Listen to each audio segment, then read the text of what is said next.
हरे कृष्णा। ओम नमो भगवते गौरचंद्राय। ओम नमो भगवते गौरचंद्राय।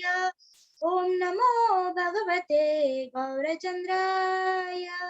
मूकं करोति वाचालं पंगुं लंघयते गिरिं यत्कृपातमहं वन्दे श्रीगुरुं दीनतारिणं परमानन्दमाधवं श्रीचैतन्य ईश्वरं।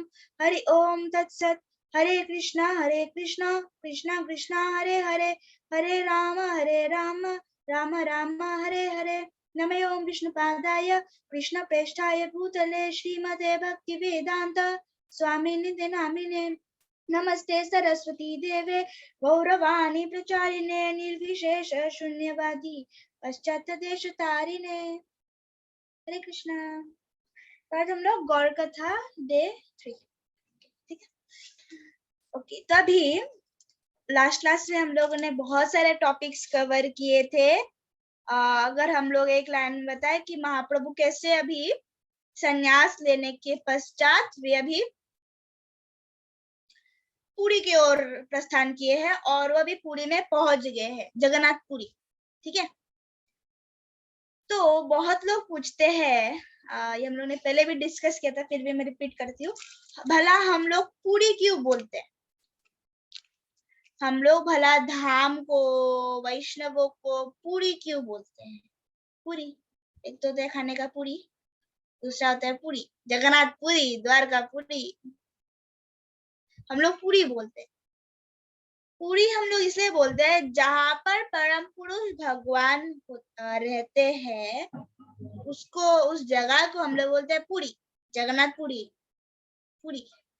उसी तरह द्वारकापुरी, ये नहीं कि वहां पर पूरी मिलते हैं, पूरी भी मिलते हैं, लेकिन मेन रीजन है पूरी, क्योंकि वहां पर परम पुरुष भगवान है। तो लेकिन हम लोग देखते हैं वैष्णवों को भी पूरी कहते हैं। जैसे हम लोगों ने कल खीरचोर गोपीनाथ का स्टोरी डिस्कस किया था। तो हम लोग के मेन जो हीरो थे वो थे माधवेंद्र पुरी। माधवेंद्र पुरी कौन है? माधवेंद्र पुरी हम लोग के वैष्णव आचार्यों में, हम लोग का जो ब्रह्मा मध्वा गौड़ीय संप्रदाय है, उनमें एक महान आचार्य है माधवेंद्र पुरी पाद। माधवेंद्र पुरी उनके शिष्य हुए ईश्वरपुरी, वो ईश्वरपुरी हुए गुरु किनके? श्री कृष्ण चैतन्य महाप्रभु या निमाई पंडित, उनके गुरु महाराज हुए ईश्वरपुरी। तो हम लोग उनको पुरी क्यों बोलते हैं? माधवेंद्र पुरी, ईश्वरपुरी, पुरी बोलते हैं क्योंकि उनके हृदय में वास करते हैं भगवान, परम पुरुष भगवान, इसीलिए हम उन्हें बोलते हैं पुरी, पुरी, जगन्नाथ पुरी, द्वारका पुरी, माधवेंद्र पुरी। तभी पुरी में जब चैतन्य महाप्रभु जगन्नाथ जी के मंदिर में घुसे, जैसे ही वो जगन्नाथ जी के मंदिर में घुसे, उसी टाइम में he became saturated with transcendental ecstasy. मतलब कि वो कृष्ण भावनामृत में इतने, मतलब कि होता ना, प्रेम लेवल में पहुंच गए। भक्ति का कुछ लेवल्स होते हैं, तो टॉप मोस्ट 2 लेवल्स है, वो है भाव एंड प्रेम। तो भाव के ऊपर आता है प्रेम, भाव भक्ति, प्रेम भक्ति, हाईएस्ट प्रेम भक्ति जो कि गोपियों के पास। तो ये प्रेम भक्ति का इतना, मतलब जैसे ही वो मंदिर में घुसे, इतना वो खुश हुए, इतना आनंदित हुए कि महाप्रभु बेहोश हो गए। तो अभी वहां पर के जो पुरी के जो पांडा लोग थे, पांडा मतलब कि जो वहां के जो प्रीस्ट से, जो पुजारी थे, वो लोग देख रहे कि यहाँ पर एक, उनको तो लगा ये कोई मामूली सा इंसान है, कैसे ऐसे गिर, लेकिन उनमें से जो हेड प्रीस्ट था, हेड जो पांडा था, पांडा मतलब प्रीस्ट, पुजारी, हेड जो पुजारी था, उसका नाम था सार्वभौम भट्टाचार्य, सार्वभौम भट्टाचार्य। तो सार्वभौम भट्टाचार्य, उन्होंने देखा कि चैतन्य महाप्रभु, ये जो है, जो व्यक्ति है, उनको नहीं पता, ये जो व्यक्ति है ये गिरा है, बेहोश हुआ है, लेकिन इसमें कुछ अलग अलग टाइप्स के साइंस है। तो फिर, और उनको पता चला कि जो व्यक्ति है, इसके अंदर में अलग तरह का एक ओज है, तेज है, और ये जो भाव दिखा रहा है, ये कोई मामूली सा इंसान का नहीं है, कुछ स्पेशल हाई क्लास डिवोटी का भक्त है। उनको नहीं पता है कि स्वयं कृष्णा है, श्रीमती राधा रानी के भाग में। तो फिर भट्टाचार्य, सर्वभौम भट्टाचार्य ने बोला कि आप इनको डिस्टर्ब मत करिए, और ये जो महाप्रभु है, इनको जो है व्यक्ति है, उनका मेरे घर लाइए। उनके घर लाया गया, वो हेड प्रीस्ट है तो उनका बात मानना पड़ा, उनको लाया गया। तो सार्वभौम भट्टाचार्य वो ना बहुत मतलब लॉजिकल थे, और उन्होंने सारे वेद शास्त्रों को रटन पठन अध्ययन किया हुआ था, तो ही वॉज वेरी इंटेलेक्चुअल। वो एक मायावादी सन्यासी थे, और उन्होंने वेद शास्त्र पढ़े हुए थे, वेदांत के से प्रोफेसर, वेदांत के टीचर थे, उनके भी कई सारे शिष्य थे। तो सार्वभौम भट्टाचार्य ने देखा, उन्होंने अभी साइंटिफिकली चेक किया, सेंटिमेंटली नहीं, साइंटिफिकली चेक किया कि इन्हें साइंस क्या क्या है। तो अभी ऐसे बहुत मतलब, क्योंकि बहुत सारे ऐसे लोग होते हैं, वो लोग क्या करते हैं, प्रेम भक्ति का प्रदर्शन करते हैं, लेकिन वो प्रेम भक्ति नहीं करते। सहजिया जिनको हम कहते हैं, सहजिया वो लोग होते हैं जो लोग की भक्ति का प्रदर्शन करते हैं, भक्ति का वो लोग प्रदर्शन करते हैं, जैसे कि एकदम मतलब जैसे वो लोग मतलब उससे पैसा मिलता है उन लोग, वो लोग एकदम नाचेंगे, गाएंगे, रोएंगे, ऐसे दिखाएंगे, वो एकदम कांप रहे हैं, अरे बोल के लोग ऐसे गिरेंगे, ऐसे वो लोग दर्शाते हैं कि okay we are great devotees of the lord, बहुत बड़े भक्त हम लोग प्रभु के। तो फिर भक्त लोग उनको पैसा देते, उनसे उनका जीवन यापन होता है। इनको हम बोलते हैं सहजिया, जो कि भक्त को सहज में ले लेते हैं, सिंपल में सहजिया। Bhakti is easy but difficult to keep following. भक्ति आसान है, हार्ड नहीं है, लेकिन इसको करते रहना ये मुश्किल है, क्योंकि जब आप भक्ति करते हो, you are declaring a war against Maya. Maya कौन है? माया देवी कौन है? Maya means that which is not. Maya मतलब कि हम लोगों को भ्रमित कर देती है, हम लोगों को दिखाती है कि जो चीज सच है उसको झूठ दिखाएगी, जो चीज झूठ है उसको सच दिखाएगी। ऐसे अगर हम लोग लिटरल मिडिल तो हम लोग सोच सकते हैं ऑप्टिकल इल्यूजन, ऑप्टिकल इल्यूजन नहीं, मेंटल इल्यूजन। माया क्या करती है, ये क्या करेगी, आपको दिखाएगी कि जो भगवान है, भक्त है, सब झूठ है, जबकि सच है। लोग लगता है ये सब कुछ बस माइथोलॉजिकल है, दैट्स द पावर ऑफ माया। दिखाएगी कि सब माइथोलॉजिकल है, झूठे हैं, काल्पनिक चीजें हैं, और दिखाएगी कि जो ये जो वुमेन इंडिपेंडेंस, ये एक बहुत बड़ा टॉपिक है, मतलब कि जो स्त्रियां है, western world it's the greatest, लेकिन जो वैदिक एज है ये तो स्टोन एज है, ऐसे दिखाएगी माया। जबकि उल्टा है, वेस्टर्न जो कल्चर है, वेस्टर्न जो उन लोग का जो कल्चर्स है, ये सब कुछ है, ये सब कुछ actually is totally the opposite, totally the opposite. लेकिन उसको दिखाएगी यही बेस्ट है, इसी में आनंद है, जबकि जहां पर आनंद है वो दिखाएगी उसमें आनंद नहीं है, छोड़ दो। लेकिन अगर कोई व्यक्ति भक्त संग करने के पश्चात, भक्तों के संग में रह के अगर वो भक्ति करे, तो माया बोल रहे उसका उल्टा कर रहा है ना, तो माया देवी का भी उसको एकदम टेस्ट करेंगे। माया देवी का काम क्या है? माया देवी का दो काम है। पहला काम है कि जो मतलब कि वो जीव को भक्ति में आने से रोकती है। माया दो प्रकार के माया होता है, योग माया और महामाया। हम लोग महामाया का डिस्कशन कर रहे हैं। योग माया और महामाया। महामाया क्या करती है? जीवों को रोकती है, अटकाती है कि तुम भगवान के पास मत जाओ, क्योंकि माया देवी चाहती है कि भगवान के पास कोई जाए तो अच्छा माल पहुंचे, थोड़े ना कोई सड़ा हुआ माल, इसलिए वो रोकती है। लेकिन अगर कोई जीव उसको तोड़ के जाता है, तो माया का सेकंड काम क्या है? उसको अभी टेस्ट करना।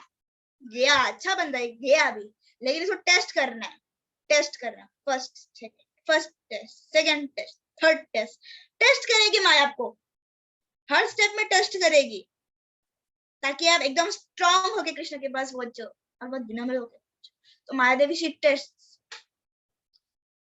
और आप भक्ति कर रहे हो means you are declaring a fight against Maya, वो भी इस्कॉन के अंडर में, तो पूरा वार।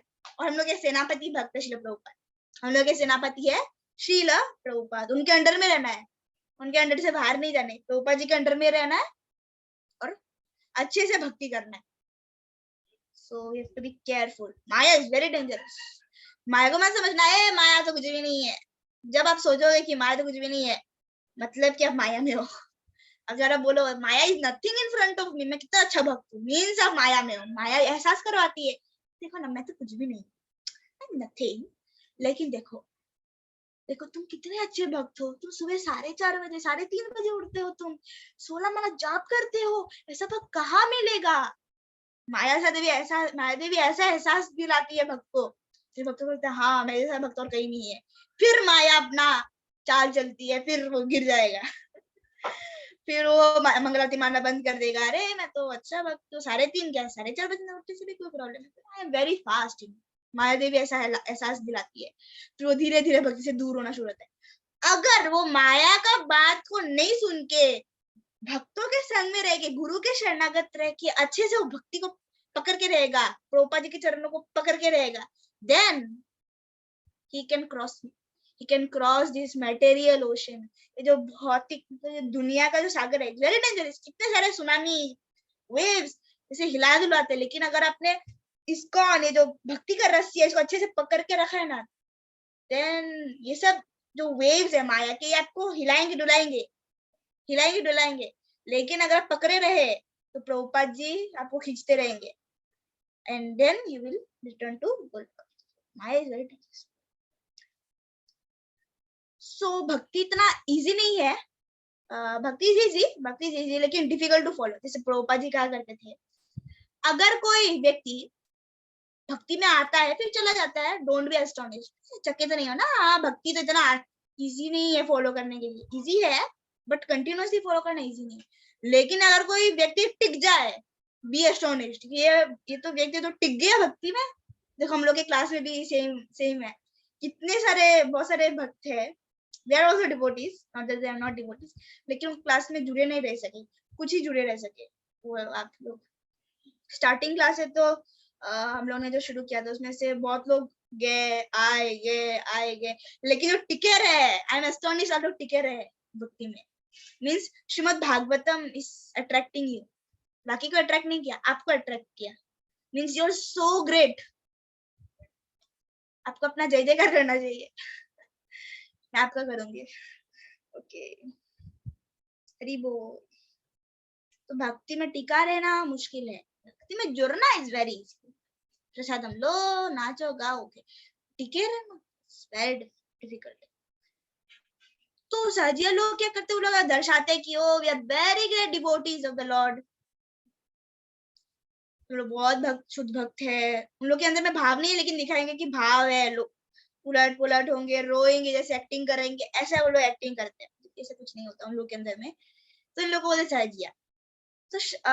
तो अगर कोई विद्वान व्यक्ति, सार्वभौम भट्टाचार्य जैसे विद्वान व्यक्ति, वो जान सकता है कि इम्पोस्टर कौन है और रियल कौन है, जेन्युइन कौन है. इम्पोस्टर्स मतलब कि जो झूठा एक्टिंग कर रहे हैं, एक्टिंग बस. दूसरा रियल मींस जेन्युइन. जितना यहाँ पर वो जेन्युइन भाव था. तो उन्होंने सब देखा, पेट का कैसे मूवमेंट है, दिल कैसे धड़क रहा है, सांस कैसे चल रही है, श्वास कैसे चल रही है. तो फिर सार्वभौम भट्टाचार्य ने कॉटन का छोटा सा तुली कॉटन लिया और महाप्रभु चैतन्य महाप्रभु के नाक में रखा. थोड़ा थोड़ा हिल रहा था. हम लोग के यहाँ पर रखे तो जोर जोर से हिलेगा ना, लेकिन चैतन्य महाप्रभु का धीरे धीरे, मतलब कि ही इज इन एक्सटेसी. तो फिर अभी चैतन्य महाप्रभु को उनको समझ में आ गया सार्वभौम भट्टाचार्य को कि ये जो व्यक्ति है, तो पता नहीं जो व्यक्ति है ये इज जेन्युइन, इसका सच में ये भाव है, भाव भक्ति है. तो जैसे शास्त्र में जैसे कैसे सेवा करना है वैसे सेवा करते थे, लेकिन महाप्रभु को तो ऐसा सेवा नहीं कर सकते. महाप्रभु को तो केवल हरिनाम से ही उनकी सेवा कर सकते हैं. तो ये सार्वभौम भट्टाचार्य को तो पता था नहीं, क्योंकि उनको पता ही नहीं था कि ये भगवान है कौन, उनको पता ही नहीं था. तो बेहोश होके है. तो फिर सार्वभौम भट्टाचार्य को लगा तो बस कुछ आते जाते जो लोग हैं जगन्नाथपुरी में जो दर्शन करने के लिए, तो उनमें से ही एक है. फिर उसी समय कुछ भक्त महाप्रभु चैतन्य महाप्रभु के जो संगी है वो लोग मंदिर में पहुंचे, थोड़ा देरी से पहुंचे, और फिर उनको महाप्रभु का ये हुआ है उनको पता चला.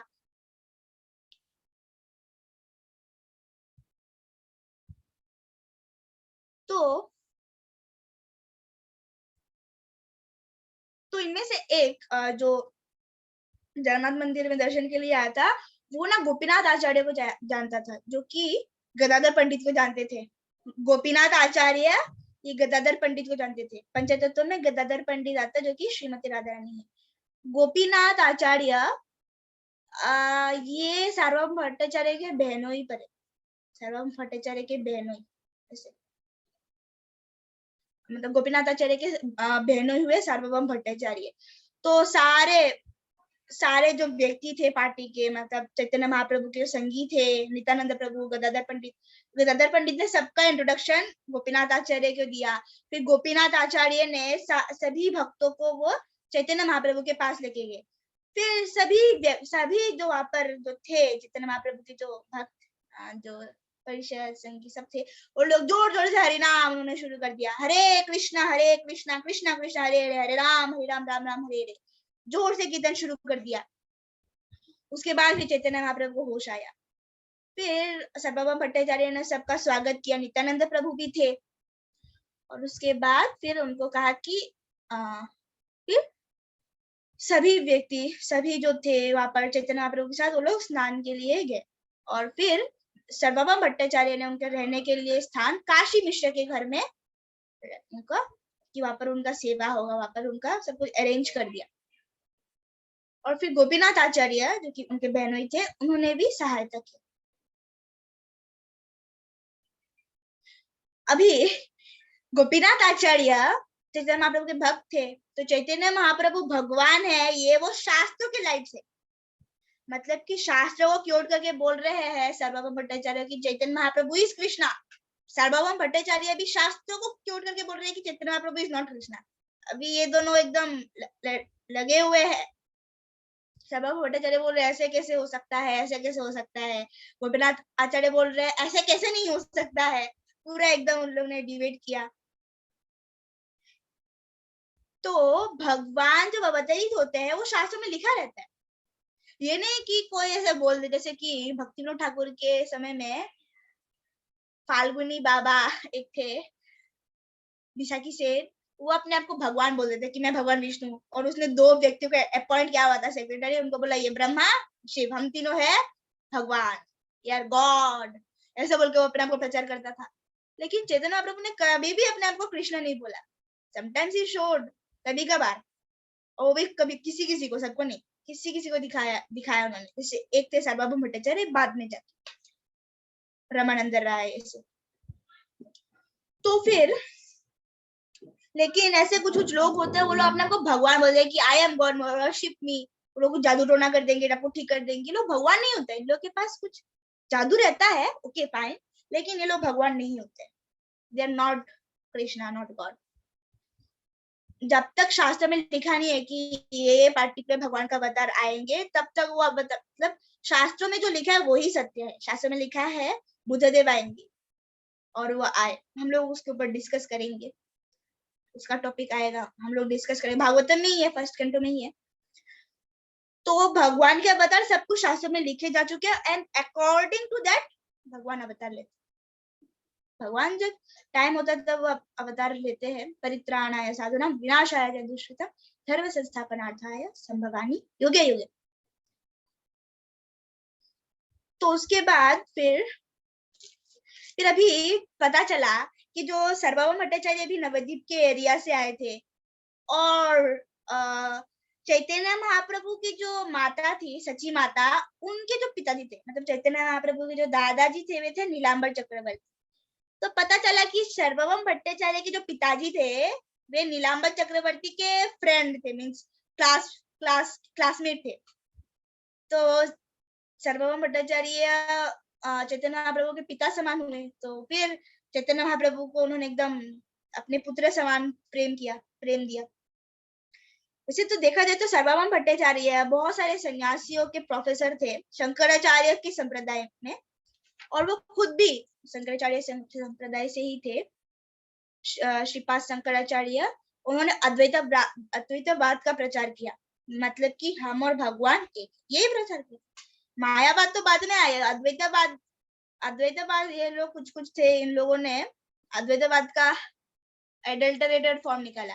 तो अद्वैतवादी सन्यासी होते हैं, they are straight, okay fine, लेकिन जो मायावादी जो सन्यासी होते हैं दे आर टोटली ऑपोजिट। और मायावादी सन्यासी बोल के नहीं, मायावाद जो लोग होते हैं ये लोग बोलते हैं कि माया इज ग्रेटर। हम लोग इसके ऊपर बाद में आएंगे। तो सर्वभौम भट्टाचार्य की इच्छा हुई कि जो जवान सन्यासी है चैतन्य, चैतन्य ये मुझसे सुने वेदांत के बारे में। वेदांत मतलब वेद अंत, वेदांत वेद अंत मतलब वेद का जो अंत है, सारांश है, उसको बोलते हम लोग वेदांत। तो जो लोग शंकराचार्य के जो फॉलोअर्स है उन लोग को ज्यादातर वेदांतिस्ट कहते हैं। इसका मतलब ये ना कि बाकी सब संप्रदाय में, जैसे हम लोग का संप्रदाय है, 4 संप्रदाय है, वैष्णव संप्रदाय, ब्रह्म संप्रदाय, श्री संप्रदाय, रुद्र संप्रदाय और कुमार संप्रदाय, ये लोग भी वेदांत को फॉलो करते हैं, लेकिन उनके खुद के इंटरप्रिटेशन है। मीन्स हर एक संप्रदाय का खुद का वेदांत के ऊपर उनकी टिप्पणियां हैं, कमेंट्रीज है वही। लेकिन शंकराचार्य जी के संप्रदाय के जो वेदांतिस्ट होते हैं उन लोगों को, वो लोग are generally known to be ignorant of the knowledge of the Vedantist Vaishnavas। मतलब वैष्णवों का जो वेदांत है उससे उन लोग का अलग होता है, उन लोगों को ये सब इसके बारे में कुछ पता नहीं होता है। तो प्रभुपाद जी लिख रहे हैं, for this reason the Bhakti Vedanta title was first offered to the author by the Vaishnavas। तो भक्तों ने श्रील प्रभुपाद जी को भक्ति वेदांत नाम का टाइटल उनको दिया। तो महाप्रभु ने एग्री कर दिया, हाँ बोल दिया कि मैं सर्वभौम भट्टाचार्य से वेदांत का शिक्षा लूंगा। महाप्रभु इज ऑलरेडी फुल। तो 7 दिन तक लगातार सर्वभौम भट्टाचार्य ने वेदांत के ऊपर बोला, महाप्रभु सुनते रहे, कुछ नहीं बोला। 7 दिन तक कंटिन्यूअसली कुछ नहीं बोला। तो अभी सर्वभौम भट्टाचार्य को डाउट होने लगा, ये कुछ बोल नहीं रहे, पूछ नहीं रहे। जब हम क्वेश्चंस करते हैं क्लास के बीच में नहीं, क्लास के बीच में क्वेश्चंस करना इज टोटली रॉन्ग। क्लास के बीच में तो बिल्कुल क्वेश्चन नहीं करना चाहिए। मैं रोक नहीं पाती हूँ, लेकिन बिल्कुल क्वेश्चंस नहीं करने चाहिए। क्लास के एंड में जो क्वेश्चन आंसर सेशन होता है उसमें okay you can ask whatever questions you want to ask, लेकिन क्लास के बीच में एक्चुअली में बिल्कुल भी क्वेश्चंस सजेशंस नहीं देने चाहिए। That's the rule. क्लास के बीच में अगर आप क्वेश्चंस पूछते हो, सजेशंस देते हो, तो ये ठीक नहीं है, क्योंकि कृष्ण के बारे में कहा जा रहा है, डिस्कशन हो रहा है, तो उसमें अभी अपना सजेशंस दो। जब तक जो स्पीकर है, मान लो कोई वैष्णव कथा दे रहा है, वो अगर पूछे okay then you can answer. जब तक वो पूछे नहीं तो बीच में उठ के प्रभु जी ये माता जी वो ऐसे नहीं करना है, बी साइलेंट। तो क्वेश्चंस आप लिख के रख सकते हो, लास्ट में आप जो पूछना है आप पूछ सकते हो। तो अगर हम लोग क्वेश्चंस करते हैं तो क्या होता है, हम लोग तो फिर जो स्पीकर है उनको पता चलता है कि ओके जो ये स्टूडेंट क्वेश्चन पूछ रहा है इज इंटरेस्टेड और ये समझ रहा है। जितना आप क्वेश्चंस करो और आप जैसा क्वेश्चंस करोगे उससे पता चलता है कि आप कितना समझ चुके हो। कृष्णा भक्ति का जो ज्ञान है, साइंस इज इमेंस, हम लोग कंप्लीट नहीं कर सकते, पर जितना हम लोग समझते हैं, हम लोग बोलते हैं, उतना एटलीस्ट हम लोग को समझना चाहिए जितना हम लोग को वैष्णव आचार्यों ने दिया है। तो फिर अभी सर्वभौम भट्टाचार्य ने पूछ ही लिया, भाई चैतन्य महाप्रभु आप बताओ तो सही, आप कुछ भी नहीं पूछ रहे हो, 7 दिन तक लगातार कुछ पूछो, कुछ कहो। फिर चैतन्य महाप्रभु ने विनम्रता से उन्होंने बोला कि मैं तो मूर्ख हूँ, तो इसीलिए मैंने आपसे वेदांत सुना, क्योंकि ये सन्यासी का ड्यूटी था कि सुनना चाहिए, इसलिए मैं सुना। लेकिन चैतन्य महाप्रभु ने बोला आप जो वेदांत के ऊपर बोल रहे हैं इससे मैं मतलब बिल्कुल एग्री नहीं करता हूँ, टोटली डिफरेंट। तो फिर उन्होंने कहा शंकराचार्य के संप्रदाय या कोई भी अलग संप्रदाय है जो कि श्रील व्यास देव जी के शिक्षाओं को फॉलो नहीं करते, they are just mechanical students of Vedanta. Shrimad Bhagavatam ये वेदांत का सार है, वेदांत का सार है Shrimad Bhagavatam, upgraded form, advance form, full with bhakti. तो व्यासदेव जी ने जो इंस्ट्रक्शंस दिए, जो वो संप्रदाय जो इनको फॉलो नहीं करते, they are just mechanical students, मतलब कि बस नाम की स्टूडेंट्स है जो बस ऐसे ही फॉलो करते हैं। ये लोग असल में श्रील व्यासदेव जी का शिक्षा फॉलो नहीं करते। तो फिर चैतन्य महाप्रभु बोलते हैं कि वेदांत सूत्र का जो एक्सप्लेनेशन है, वेदांत सूत्र है, वेदांत वेद अंत, उसका जो सारा श्लोक है, उसका जो एक्सप्लेनेशन है वो श्रीमद् भागवतम में है। तो जिसको श्रीमद् भागवतम के बारे में कोई ज्ञान नहीं, उसको पता ही नहीं चलेगा वेदांत क्या बोलते हैं। अरे आपने मेन पार्ट पढ़ लिया भाई, एक्सप्लेनेशन तो करना पड़ेगा ना। अगर आपने बस आपको श्लोक दिया, आपको संस्कृत नहीं आता, श्लोक पढ़ के आपको समझ में आएगा ही नहीं। यू हैव टू, कोई एक व्यक्ति हो जिसको संस्कृत आता है, आपको समझाएगा, फिर आपको समझ में आएगा। उसी प्रकार से वेदांत सूत्र को हम लोग समझ नहीं पाते तब तक हम उसके एक्सप्लेनेशन नहीं पढ़ते। तो इसीलिए कृष्णा भगवत गीता के चैप्टर 15 श्लोका 15 में वे कहते हैं, बहुत लोग क्या करते हैं, वो लोग बोलते हैं कि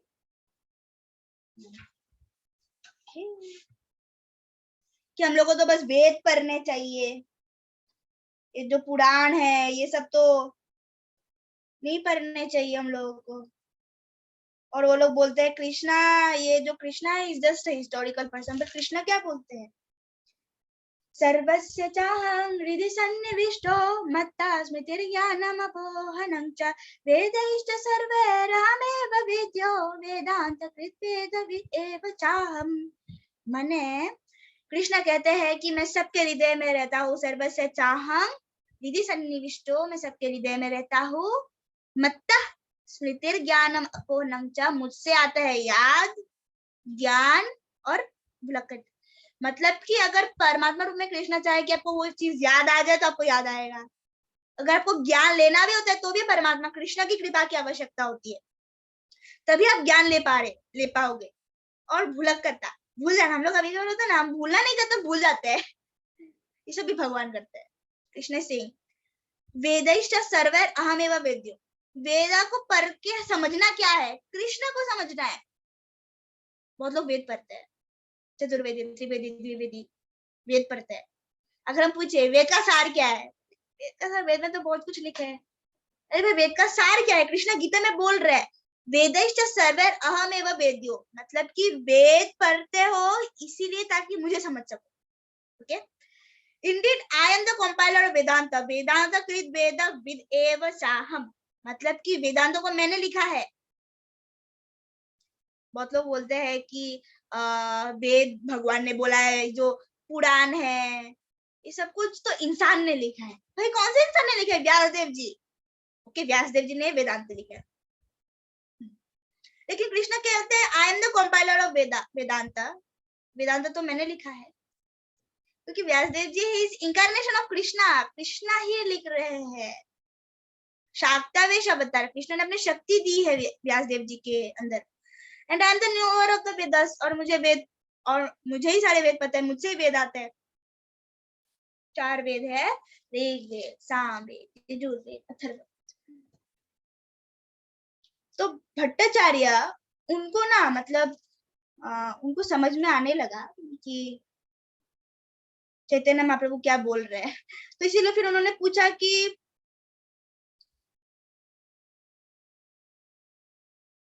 उन्होंने बोला कि मैंने इतना कुछ बताया, उसमें कुछ पॉइंट्स हो आपको समझना आएगा, आपने उसके बारे में क्यों नहीं बोला, थोड़ा बताइए। फिर चैतन्य महाप्रभु, वेरी लॉन्ग हम लोग करते हैं, तो चैतन्य महाप्रभु ने फिर बोला, फिर मुझे चैतन्य महाप्रभु ने बोला, माय डियर सर, मुझे समझ में आया आपने जो सूत्र जैसे जन्माद्य से यथा शास्त्र योनित्वात् और अथ तो ब्रह्म जिज्ञासा, ये हम लोग का Shrimad Bhagavatam chapter 1 first canto chapter 1 shloka 1 में ये श्लोक है। इट्स वेरी लॉन्ग, इसका परपोर्ट तो बहुत लंबा है। श्रील भक्ति सिद्धांत सरस्वती ठाकुर प्रभुपाद, जो कि हम लोग श्रील प्रभुपाद जी गुरु महाराज है, उन्होंने इस एक श्लोक के ऊपर 3 दिन तक लेक्चर दिए। मैं इसको एक बार श्लोक को मैं पढ़ती हूँ। ओम नमो भगवते वासुदेवाय जन्माद्यस्य यतोऽन्वयाद् इतरतश्चार्थेष्वभिज्ञस्वराट् तेने ब्रह्महृदायादि कवये मुह्यन्ति यशूरयः तेजो वारि मृदं यथा विनिमयो यत्र त्रिसर्गो अमृषा धाम्ना स्वेन सदा निरस्तकुहकं सत्यं परं धीमहि गायत्री मंत्र का एंडिंग है। तो महाप्रभु बोल रहे मुझे ये सब तो समझ में आया, लेकिन वेदांत सूत्र का बात समझ में आया, लेकिन अब जब आप अपना एक्सप्लेनेशन बोलते हो तब मैं सब कंफ्यूज हो जाता हूँ, आप क्या क्या बोल रहे हो, आप एकदम उल्टा बोल रहे हो। जो सूत्र है, जो वेदांत जो श्लोक है उसका मीनिंग उसमें है, लेकिन आप जो एक्सप्लेन करते पूरा कवर हो जाता है, पूरा क्या बोल रहे हो कुछ समझ नहीं आता। और आप सूत्र का जो सही मीनिंग है वो नहीं देके आप उसको इनडायरेक्ट मीनिंग देते हो, डायरेक्ट मीनिंग देना चाहिए आपको। तो फिर चैतन्य महाप्रभु ने इस प्रकार से सारे वेदांतिस्ट लोगों को अटैक किया, उनको मतलब ये आदान प्रदान के माध्यम से केवल सार्वभौम भट्टाचार्य के नहीं, सभी जो वेदांत जो कि वेदांत को लेके अपना एक्सप्लेनेशन देते हैं, उनको बताया कि भाई आपका जो बुद्धि है वो कम है, आपका बुद्धि कम है, तो आप अपना कम बुद्धि से जब वेदांत सूत्र को एक्सप्लेन करने की कोशिश करते हो बिना शास्त्रों का सहायता के, तब तो आप कुछ और एक्सप्लेन करते हो, अपना खुद का सेल्फिश पर्पस, अपना ही इच्छा में अपना इच्छा आप उसमें व्यक्त करते हो, तो that is not a true explanation. Shri Prabhupad ji जो श्रीमद् भागवतम के ऊपर कमेंट्री देते हैं, ये सब आचार्यों के द्वारा रचित उससे का सार है, निचोड़ है, और आचार्य लोग ने कहाँ से लिखा है, उन्होंने वेद शास्त्र से ही लिखे हैं, क्यों कोट करते हैं वेद शास्त्र। फिर भगवान कंटिन्यू करते हैं, श्री व्यासदेव जी ने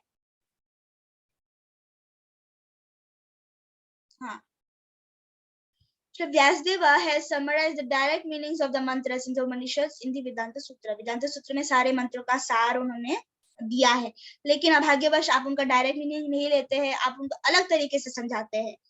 वेदा जो कहते हैं उसको कभी चैलेंज नहीं कर सकते कि वेदा ये गलत कह रहे। अगर आप चैलेंज करते हो means you are challenging the authority of the Vedas.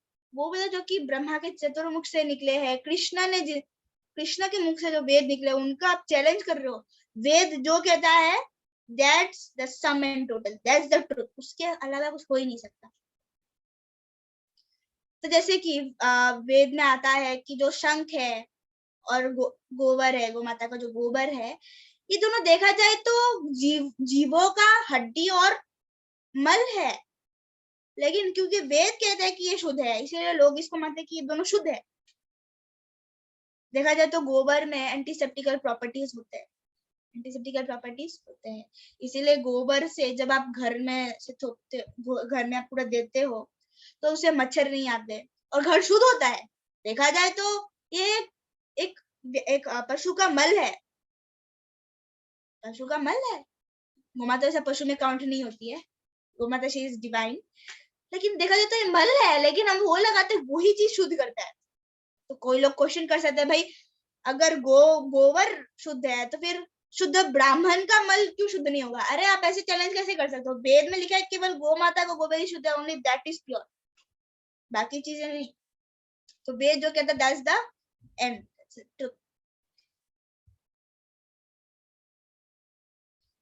So the so-called followers of Vedic injunctions make their own interpretations of the Vedic injunctions and thus they establish different parties and sects of Vedic religion. वो लोग खुद का अपना वेद का खुद का meaning निकाल लेते हैं, अलग अलग पार्टीज अलग अलग वो बना लेते हैं। तो प्रभुपाद जी बोलते हैं कि भगवान बुद्ध ने कहा कि मैं वेद नहीं मानता, तो इसीलिए जो स्ट्रिक्ट वेद के स्ट्रिक्ट फॉलोअर्स है वो भगवान बुद्ध की शिक्षा को नहीं मानते, उन्होंने अहिंसा का प्रचार किया। अभी इसमें आपको कंफ्यूजन हो सकता है, तो हम लोग श्लोक लेंगे, इसे कवर कर लेने से अच्छा था।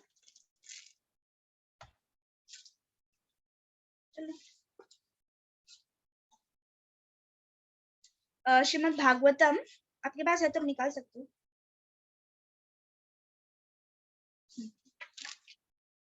Chapter 3 shloka 24, canto 1 chapter 3 shloka 24। यहाँ पर आता है ततः कलो संप्रवृत्ते सम्मोहाय सुरद्विषां बुद्धो नाम्नांजन सुतः किकटेषु भविष्यति।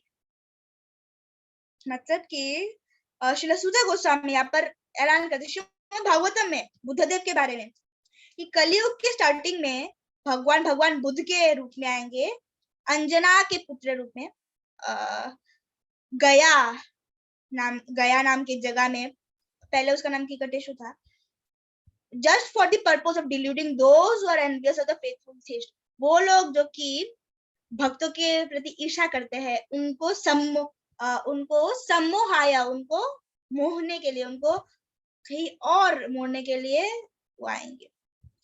तो अगर आप देखते हो तो बुद्धदेव की माता का नाम था माया, महामाया, लेकिन उनके जो पिताजी थे उनका नाम था अंजना।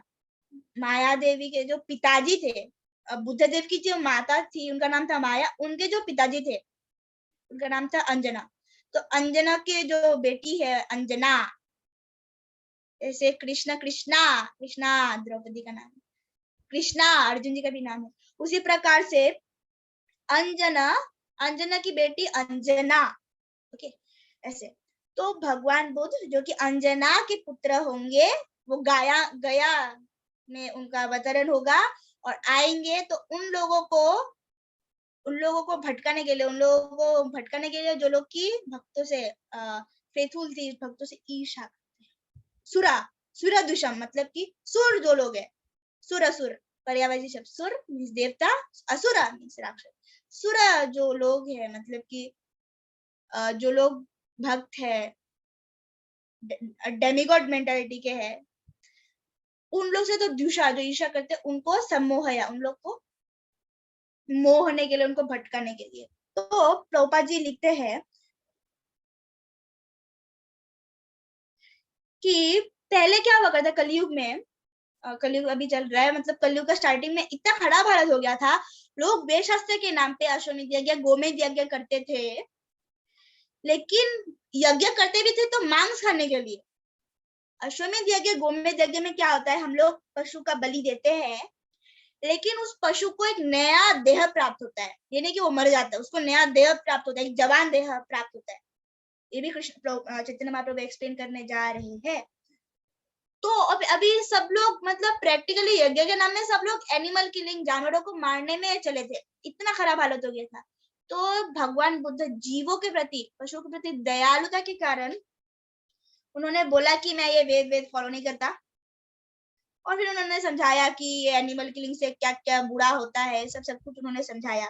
फिर कम बुद्धिमान लोग, उन लोग को तो भगवान पे कोई विश्वास था नहीं, तो उन्होंने इनका प्रिंसिपल फॉलो किया, और फॉर द टाइम भी उनको मॉरल डिसिप्लिन, नॉन वायलेंस, अहिंसा, परम धर्म, ये उनको समझ में आया। भक्ति में घुसने से पहले, भक्ति शुरुआत करने से पहले एटलीस्ट आपको थोड़ा मॉरलिटी होनी चाहिए, आपके अंदर में थोड़ा सा होता है ना एक तरह का सिविलाइज्ड पर्सनालिटी तो आपको होना चाहिए, है ना। जैसे कि मतलब कि the preliminary steps for proceeding further on the path of god realisation. अगर आपको भगवान की तरफ बढ़ना है तो पहले एटलीस्ट आपके अंदर में तो मॉरलिटी होनी चाहिए ना, मनुष्यता तो होनी चाहिए। आपके अंदर में मनुष्यता ही नहीं है, जीवों का हत्या करते रहते हो, तो आप कैसे भक्त बन सकते हो। भक्त माने जिसके अंदर में कृपालुता है, दयालुता है। For that you need to have some morality, non violence, अहिंसा। तो वो सिखाया उन्होंने। जैसे कि हिज ग्रेस अमोघ प्रभु जी एक बार शेयर कर रहे थे, थीस्ट इवोल्यूशन ऑफ थीज्म। तो कलयुग का स्टार्टिंग में क्या हो गया था, सब लोग -1 में चले गए, हम लोग इंटीजर्स में लेंगे, -1 में चले गए थे, एकदम -1 में चले गए थे, मतलब कि एकदम एनिमल किलिंग का एकदम, मतलब सब जगह जहां जाओ वहां पर यज्ञ के नाम पे। इवन भक्ति विनोद ठाकुर के टाइम में भी ऐसा चल रहा था। भक्ति विनोद ठाकुर शेयर करते हैं, हम लोग के यहाँ पर जो पुजारी हुआ करते थे, यज्ञ करते थे, यज्ञ में छू के वो मांस खाया करते थे, इन लोग का ये हाल था, ऑटोबायोग्राफी में शेयर। सो फिर -1 में था, -1 से 0 में लाया बुद्ध देव जी ने। फिर 0 से 1 में अद्वैतवाद का प्रचार किया श्रीपाद शंकराचार्य जी ने, कि हम भगवान एक, सब एक, हम भगवान एक, यार वन। क्योंकि क्या हुआ था, उन्होंने ऐसा प्रचार किया क्योंकि वो लोग भगवान को फॉलो नहीं करते थे। भगवान को कैसे फॉलो करेंगे जब उनको कहा जाएगा क्योंकि भगवान है, उन लोगों को बस मानना है कि भगवान है, तो उसके लिए बोलते ठीक है तुम भी भगवान हम भी भगवान, everyone is God. Shankaracharya ji ने ये कम बुद्धिमान लोगों के लिए किया अद्वैतवाद की, हम भगवान एक, वी आर वन। फिर आता है 1 के बाद है 1.5, वो क्या था, रामानुजाचार्य ने, उन्होंने विशिष्ट अद्वैत का प्रचार किया था। ठीक है, हम भगवान एक भी है लेकिन नहीं भी है, उन्होंने विशिष्ट अद्वैत, अलग तरह का अद्वैत, विशेष अद्वैत का प्रचार किया। फिर आता है 2, 1.5 से नहीं चलेगा, 2, वो किया प्रचार प्रसार किया मध्वाचार्य जी ने, जो कि हम लोग के संप्रदाय के महान आचार्य है माधवाचार्य, उन्होंने द्वैतवाद की, हम भगवान दो, प्रकृति पुरुष दो, प्रकृति भगवान दो अलग अलग है। फिर 2 के बाद जो इंफिनिटी तक वो चैतन्य महाप्रभु ने प्रचार किया अचिंत्य भेदा भेदत्व, अचिंत्य चिंता के बाहर, इंफिनिटी भेदा भेदा मतलब हम लोग में और भगवान में डिफरेंस है भी नहीं भी है। हम में और भगवान में क्वालिटेटिवली और सेम, क्वांटिटेटिवली और डिफरेंट। हम लोग में और भगवान में जो गुण है सेम है, हम लोग में और भगवान के जो अंदर में जो गुण है सेम है, लेकिन जो क्वांटिटी है, परिमाण है वो अलग है। हमें बहुत थोड़ा थोड़ा गुण है। अगर भगवान महाशक्तिशाली है 1% भी नहीं होगा, हमें बहुत कम शक्ति है, हम भी शक्ति है लेकिन हमें बहुत कम है। उसी प्रकार से भगवान इज फुल, भगवान पूरा पूरा, हम थोड़ा थोड़ा, भगवान पूरा पूरा, हम थोड़ा थोड़ा, ये है। तो बुद्धदेव जी आए क्यों? इसीलिए आए ताकि एनिमल किलिंग बंद हो सके। लोग एकदम पागल होके रखे थे एनिमल किलिंग। अभी फिर बुद्धदेव जी ने उसके लिए उन्होंने ये एनिमल किलिंग रुकवाने के लिए उन्होंने अहिंसा परम धर्म का प्रचार प्रसार किया। लेकिन ऐसे लोग जो कि वेद, अब बोलते हैं कि हम वेद का पालन करते हैं, लेकिन असल में वो वेद का पालन नहीं करते, वो लोग बुद्धिस्ट लोगों से ज्यादा डेंजरस होते हैं।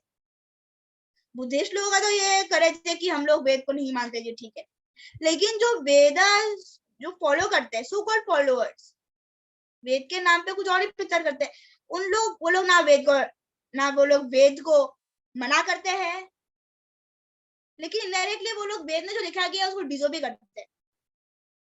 वेद में जो लिखा गया उसका पालन नहीं करेंगे, लेकिन बोलेंगे कि हम वेद के उपासक, हम वेद का पालन करते हैं, तो दे आर मोर डेंजरस। तो चैतन्य महाप्रभु ने इसका खंडन किया। तो फिर भगवान ने कंटिन्यू किया,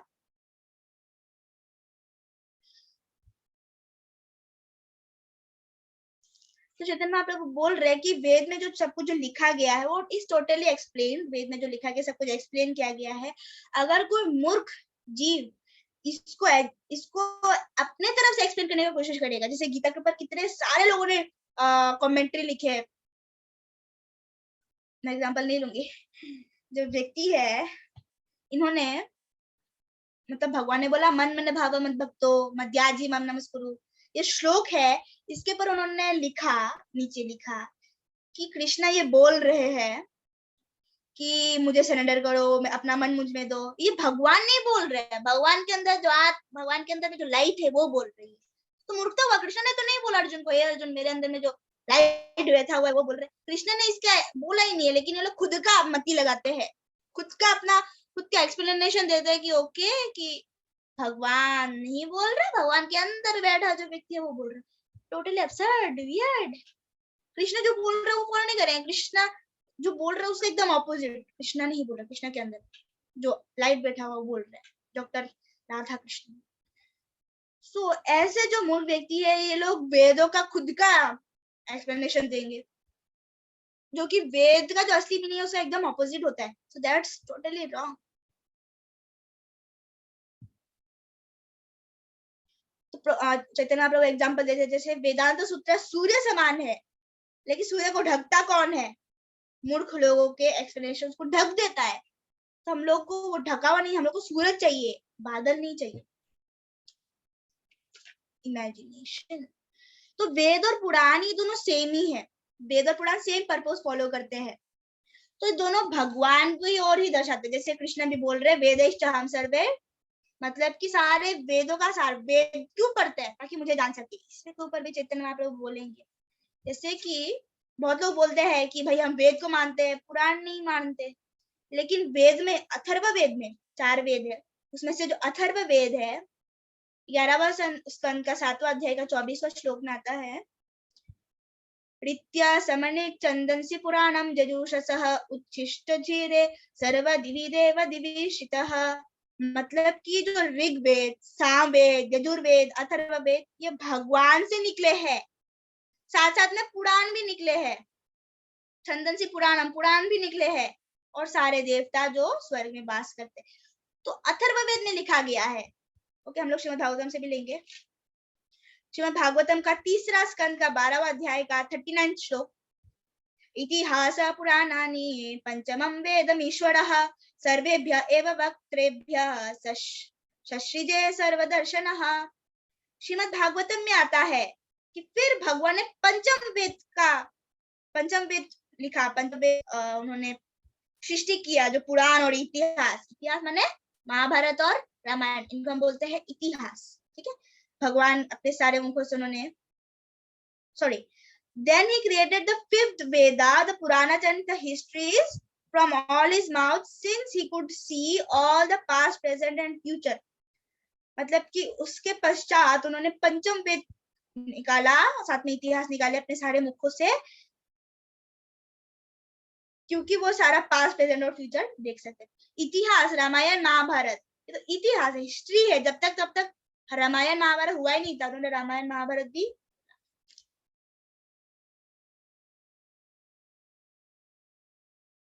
तो श्रीमद् भागवतम में अथर्ववेद, यहाँ पर भी बोला गया है कि पुराण और वेद तो सेम है। जैसे हम लोगों ने डिस्कस किया था श्रुति और स्मृति शास्त्र। श्रुति शास्त्र मतलब जो कि भगवान के मुख से निकले, मतलब वेद। दो प्रकार के शास्त्र, श्रुति और स्मृति।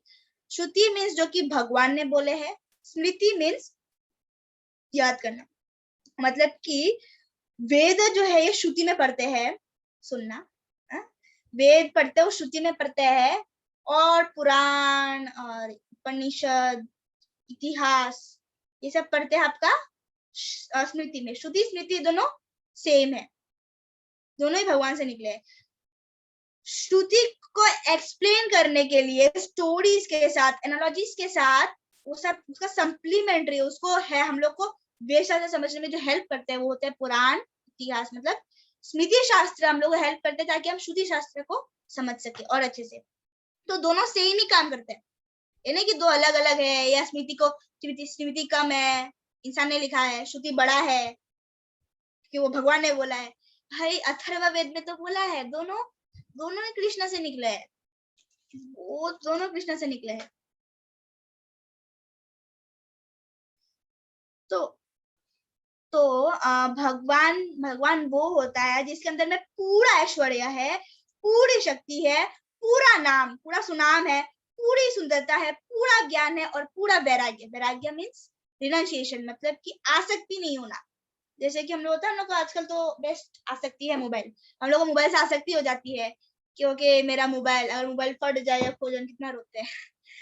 तो मोबाइल से आसक्ति, दिस इज माय मोबाइल, मेरा मोबाइल है, तो इसको हम लोग बोलते हैं आसक्ति, मतलब अटैचमेंट। हम लोग को आसक्ति हो गई मोबाइल से, हम लोग का भी कॉमन प्रॉब्लम है, तो इसको बोलते हैं आसक्ति। लेकिन वैराग्य क्या होता है, मतलब कि अगर मोबाइल चला भी जाए नो प्रॉब्लम। कृष्ण की इच्छा थी, कृष्ण का वस्तु था, जितना कृष्ण ने अपने सेवा में लगवाया, ओके, अभी कृष्ण चाहते थे, लेना चाहते थे, उन्होंने ले लिया, फाइन, नो प्रॉब्लम।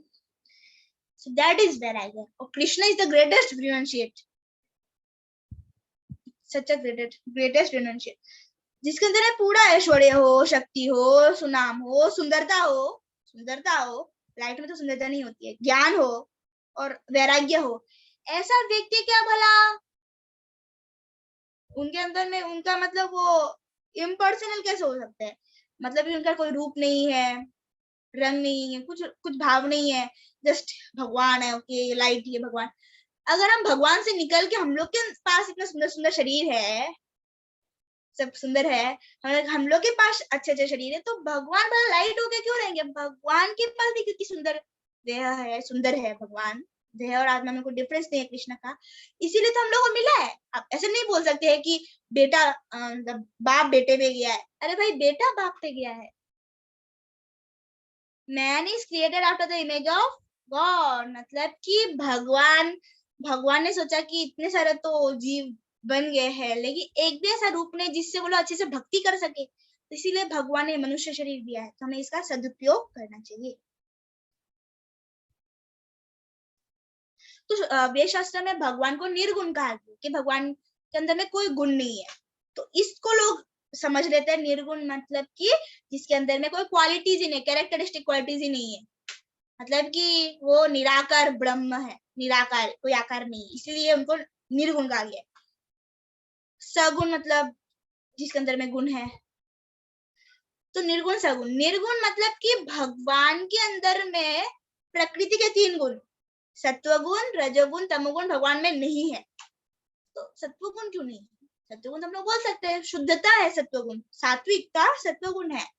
लेकिन सत्वगुण में भी एक कमी है, जो कि भगवत गीता में आता है। सत्वगुण में कमी ये है कि सत्वगुण में जो लोग हैं उन लोग के अंदर में अहंकार होता है कि भाई देखो रजस तमस के लोग, ये तो गिरे पति थे, हम सत्वगुणी लोग हैं, हम लोग के अंदर में कितनी सात्विकता है, उसको लेके उनके अंदर अहंकार होता है, और ज्ञान को लेकर के उनके अंदर में अहंकार होता है।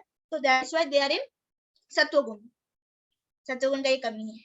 सत्वगुण, रजोगुण और तमोगुण, mode of goodness, mode of passion, mode of ignorance. इसके ऊपर आता है शुद्ध सत्व, विशुद्ध सत्व, वासुदेव सत्व। तो जो भगवान होते हैं, भगवान है वो वासुदेव सत्व, विशुद्ध सत्व में, वो सत्वगुण, रजोगुण, तमोगुण से इफेक्ट नहीं होते, हम लोग इफेक्ट होते हैं।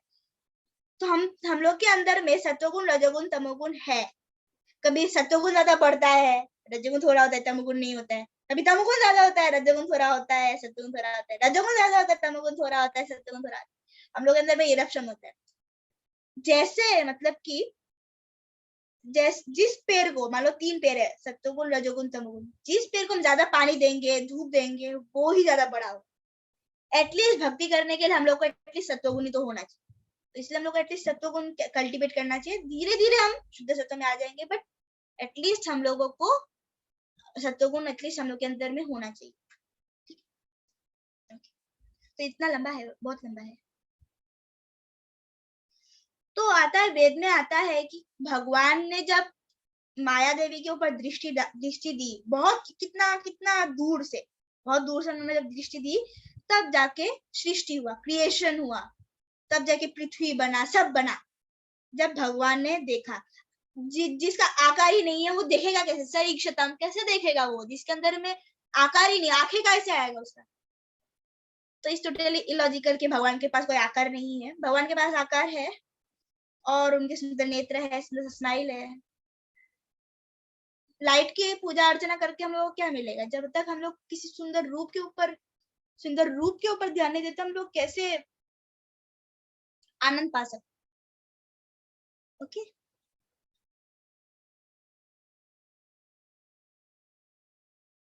तो वेद शास्त्र में जो लिखा गया कि भगवान निराकार, sorry, his impersonality therefore is a negation of his materiality but not a denial of his transcendental personality. जो impersonality, जो निराकारता जो बताया जाता है, एक्चुअली में ये बताता है कि भगवान के अंदर में भौतिक गुण, दुनिया वाले जो गुण है, ये सब भगवान के अंदर में नहीं है। लेकिन ये इस बात को नहीं काटता कि भगवान का सुंदर रूप नहीं है, इस बात को नहीं, मतलब कि भगवान का जो रूप है वो भौतिक नहीं है, वो आध्यात्मिक है। इसको बताने के लिए बस निर्गुण शब्द का इस्तेमाल होता है। ब्राह्मण कृष्ण का ही नाम है, Krishna ultimately refers to Krishna.